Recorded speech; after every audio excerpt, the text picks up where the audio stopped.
முன்பெல்லாம் கோரிக்கைகளை நிறைவேற்ற கோரி மண்ணெண்ணெய் கேன்களுடன் மிரட்டல் விடுப்பதும் போராட்டம் நடத்துவதும் வழக்கம். இப்போதெல்லாம் அத்தகைய போராட்டக்காரர்களின் இலக்கு செல்போன் கோபுரமாக மாறிவிட்டது. அதன் விளைவு என்ன என்பது குறித்து இப்போது பார்க்கலாம். ஜூலை 31, 2015 கன்னியாகுமரி அருகே அரசு மதுபான கடையை அகற்ற கோரி செல்போன் கோபுரத்தின் மீது ஏறி போராட்டம் நடத்திய சசி பெருமாள் மரணமடைந்தார். அதனைத் தொடர்ந்து தமிழகத்தின் பல்வேறு பகுதிகளில் செல்போன் கோபுரங்கள் மீது ஏறி நடத்தும் போராட்டங்கள் அதிகரித்தன. ஆகஸ்ட் 4ஆம் தேதி மட்டும் ஒரே நாளில் திருப்பூர், விழுப்புரம், திருவண்ணாமலை உள்ளிட்ட இடங்களில் போராட்டம் நடத்தப்பட்டது. கடந்த 19ஆம் தேதி பிரதமர் மோடி, முதலமைச்சர் ஜெயலலிதா சந்திப்பை பற்றி தமிழக காங்கிரஸ் தலைவர் திரு EVKS இளங்கோவன் அவதூறாக கருத்து தெரிவித்ததாக கூறி அதிமுகவை சேர்ந்த 2 பேர் சென்னையில் செல்போன் டவரில் ஏறி போராட்டம் நடத்தினர். அரசுக்கு எதிராகவோ அல்லது தங்களது கோரிக்கைகளை வலியுறுத்தியோ இதுபோல் போராட்டம் நடத்துபவர்களின் எண்ணிக்கை அதிகமாகி வருகிறது. இத்தகைய போராட்டங்களால் செல்போன் கோபுரங்களை அமைக்க தங்கள் வீட்டின் மொட்டை மாடிகளை வாடகைக்கு அளித்தவர்கள் நிம்மதி இழந்துவிட்டனர். எப்போது தங்கள் வீட்டு செல்போன் கோபுரங்கள் மீது யாராவது ஏறி போராட்டம் நடத்தி விடுவார்களோ என்பதே அதற்கு காரணம். யாரோ ஏறி ப்ராப்ளம் ஆகி எது ஆனாலும் நேராக போலீஸ் எங்களை தான் கேட்க வராங்க.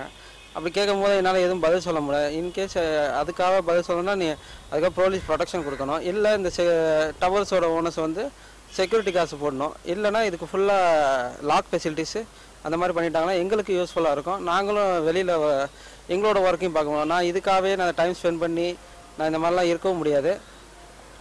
போன வீக் கூட ஒருத்தர் வந்து அவர் பாட்டு மேலே ஏறிட்டார். என் ஃபாதர் மேலே இருந்தனால அவரை அனுப்பிச்சி விட்டாங்க. இல்லைன்னா மேலேருந்து கீழே குதிச்சிருப்பாரு. இதுபோன்ற சூழ்நிலைகளை தவிர்க்க கோபுரங்களை சுற்றி போதிய பாதுகாப்பு ஏற்பாடுகளை செய்ய தொலைத்தொடர்பு நிறுவனங்கள் முன்வர வேண்டும் என்றும் அவர்கள் கோரிக்கை விடுத்துள்ளனர். இதனை கண்காணிக்க அரசும் முன்வர வேண்டும் என்றும், தொலைத்தொடர்பு கோபுரம் அமைக்க வாடகைக்கு இடம் கொடுத்தோர் மற்றும் சுற்றுச்சூழல் நலன் காப்போர் நலச்சங்கத்தினை சேர்ந்தவர்கள் கோரிக்கை விடுத்துள்ளனர். நிறுவனங்கள் சுற்றிலும் பெரிய அளவில் முள்வேலி அமைச்சு, அதுக்கு முறையான கேட் அமைச்சு, அதே நேரத்தில் வந்து அந்த டவர் மேலே ஏறும்போது டவர் வந்து அதுக்கு சில தயாரிப்புகள் இருக்குது. அந்த நிறுவனங்களுக்கே தெரியும். இப்போ டவர் மேலே உடனே ஏறாமல் இருக்கிறதுக்கு என்ன பண்ணணுங்கிறது அவங்களுக்கே தெரியும். அதுக்கான பாதுகாப்பில் கொடுத்து, அதே மாதிரி டவருக்கு அந்த ஏணி மேலே ஏறுறது அப்படின்னு சொன்னால், மற்றபடி ஏறணும் ஏணி மேலே ஏறலாமே, ஏணிக்கு கீழே பார்த்தீங்கன்னா அதுக்கு ஒரு சின்ன கதவு மாதிரி போட்டு ஒரு பூட்டு மாதிரி போட்டு பூட்டிட்டிங்கன்னா அது மேலே யாரும் ஏற முடியாது. அதே மாதிரி சுற்றிலும் வந்து ஒரு உயரமான மதிலோ அல்லது முள்வேலியோ அமைச்சிங்கன்னு சொன்னால் குடும்பம் வரைக்கும் பாதுகாப்பாக இருக்கும். அப்படிங்கிறப்ப இது இனிமேல் மென்மேலும் இந்த மாதிரி ஒரு சூழ்நிலை ஏற்படாமல் இருக்கிறதுக்கு அரசு துரிதமாக நடவடிக்கை எடுக்கணும். அது மாதிரி ஏறுறவங்க மேலேயே அரசோட நடவடிக்கையை வந்து ரொம்ப தீவிரப்படுத்தணும். செல்போன் கோபுரங்கள் உள்ள இடங்களில் கட்டாயம் காவலர்களை பணியமர்த்த வேண்டும் என்றும், அவற்றின் மீது ஏறி போராட்டம் நடத்துபவர்கள் மீது கடுமையான நடவடிக்கை எடுக்க வேண்டும் என்பதும் தொலைத்தொடர்பு கோபுரம் அமைக்க இடம் கொடுத்தோர் சங்கத்தினரின் கோரிக்கை. செய்தி பிரிவு, நியூஸ் 7 தமிழ்.